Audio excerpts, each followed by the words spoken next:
Salam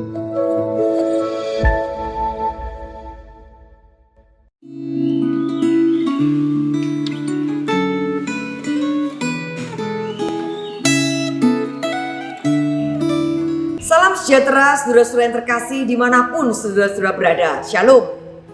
Masih dalam suasana hangat tahun baru 2022, dengan penuh syukur dan sukacita saya mengucapkan selamat tahun baru.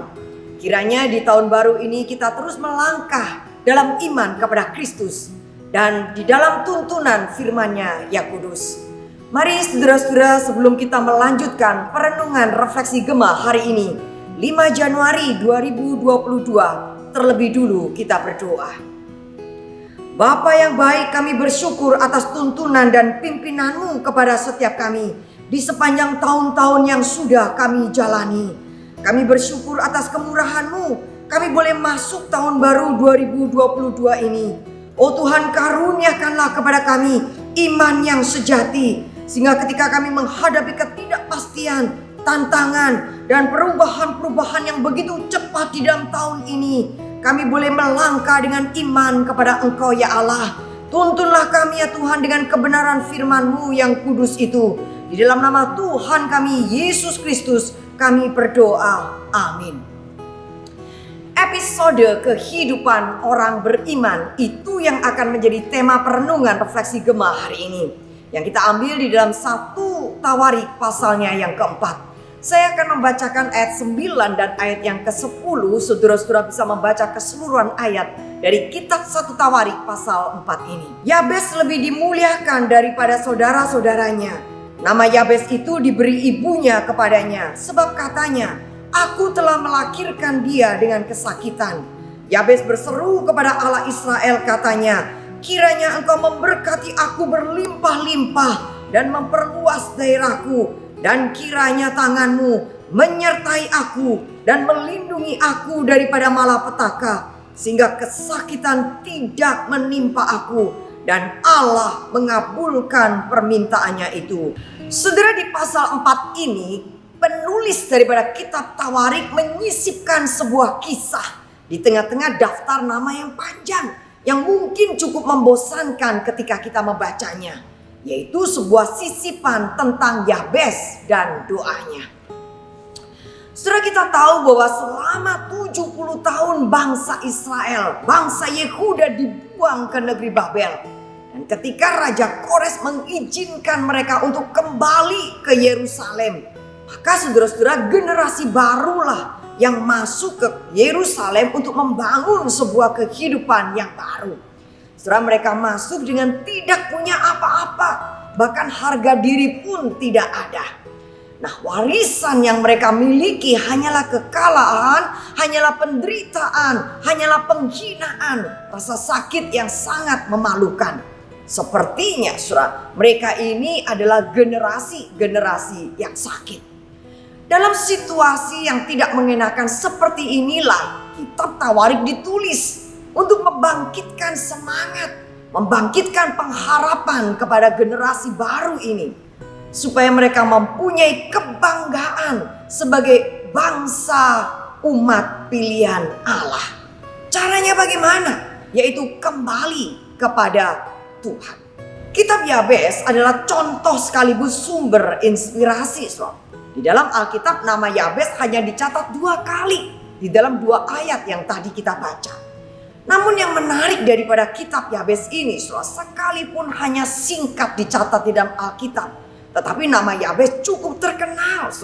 Bahkan doa-doanya kita kenal sampai saat ini, menjadi pujian yang cukup hits pada era ini. Dalam ayat 9 dituliskan bahwa ibunya yang memberikan nama Yabes ini kepadanya. Sebab katanya, "Aku telah melahirkan dia dengan kesakitan." Saudara, seolah-olah predikat daripada Yabes ini identik dengan penderitaan, dengan kesulitan, dan dengan penderitaan. Stigma ini tentu saja tidak mengenakan saudara bagi Yabes di dalam menjalani kehidupannya. Saudara, mungkin saja dia mengalami penolakan, mengalami penghinaan, mengalami ejekan dari orang-orang sekitarnya, bahkan mungkin dari orang-orang yang terdekat dengan dia. Saudara, namun demikian ada hal yang menarik yang bisa kita lihat di dalam sikap Yabes menghadapi akan kehidupannya yang kelihatannya tidak ada masa depan. Yang ada hanyalah penderitaan, kesakitan, dan kesulitan. Ternyata Yabes tidak menyerah pada tekanan batin yang menyakitkan itu. Yabes tidak menyerah pada kehidupannya. Alkitab mencatat Yabes bangkit dari masa lalunya yang kelam dan dia menghadap kepada Tuhan. Dalam ayat 10 dikatakan Yabes berseru kepada Allah Israel, katanya, kiranya engkau memberkati aku berlimpah-limpah dan memperluas daerahku. Kiranya tanganmu menyertai aku dan melindungi aku daripada malapetaka, sehingga kesakitan tidak menimpa aku. Dan Allah mengabulkan permintaannya itu. Saudara, Yabes menaruh iman pengharapannya kepada Tuhan. Hal ini yang membuat ia menjadi seorang yang tidak mudah putus asa.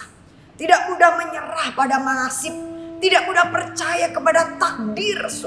Walaupun sudah dikatakan dia dinamakan Yabes yang sangat dekat dengan kesakitan, dengan penderitaan dan kesulitan. Tetapi Yabes datang beriman kepada Tuhan.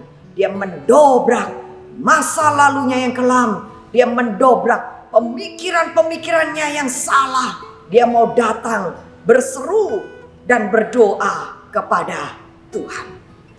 Saudara-saudara, hal ini yang membuat hidupnya diubah secara luar biasa. Imannya kepada Tuhan membuat ia memiliki episode kehidupan sebagai seorang beriman yang punya masa depan dan punya pengharapan. Episode kehidupan daripada Yabes orang beriman yang tidak dilupakan oleh Tuhan, yang tidak ditinggalkan, yang tidak dibiarkan oleh Tuhan. Bagaimana tangan Tuhan menyertai akan perjalanan daripada kehidupan Yabes. Saudara-saudara, ketika kita memasuki tahun baru 2022 ini, mungkin kita masih teringat akan masa lalu kita yang kelam. Bayang-bayang masa lalu yang tidak menyenangkan mungkin masih ada di dalam benak pikiran kita. Tetapi hari ini saudara-saudara, mari kita belajar daripada teladan kehidupan Yabes. Bagaimana ia datang kepada Tuhan sehingga dia memiliki episode kehidupan sebagai seorang beriman yang punya masa depan dan punya pengharapan. Saudara, ketika kita mempunyai Tuhan, itu sudah cukup adanya. Oleh sebab itu berharaplah kepada Tuhan. Maka masa depan yang baru dan berpengharapan itu Tuhan karuniakan di dalam kehidupan saudara-saudara. Siapapun kita, saudara, apapun masa lalu kita, jangan ragu dan jangan takut. Datanglah kepada Tuhan, berdoalah, berserulah kepada Dia. Mari kita memulai episode kehidupan yang baru di tahun 2022 ini sebagai orang yang beriman kepada Tuhan. Sebagaimana Tuhan mengabulkan doa dan permohonan Yabes, maka kita juga amini bahwa Tuhan yang sama yang kita kenal di dalam nama Tuhan Yesus Kristus juga akan mengabulkan permohonan orang beriman yang sungguh-sungguh datang, percaya, beriman kepada Dia. Mari kita berdoa. Tuhan Yesus, bila ada di antara kami yang masih diliputi oleh masa lalu kami yang kelam dan gelap, kami mau datang kepadamu Tuhan, berseru kepadamu ya Allah. Biarlah Tuhan mengaruniakan penyertaan dan perlindungan-Mu kepada setiap kami. Biarlah di tahun baru 2022 ini hidup kami dimulai dengan sebuah kehidupan orang beriman yang sungguh-sungguh menaruh iman percaya kepada Tuhan. Dengarkanlah doa permohonan kami ya Allah. Teguhkanlah iman setiap kami. Di dalam nama Tuhan kami Yesus Kristus kami berdoa. Amin. Tuhan memberkati.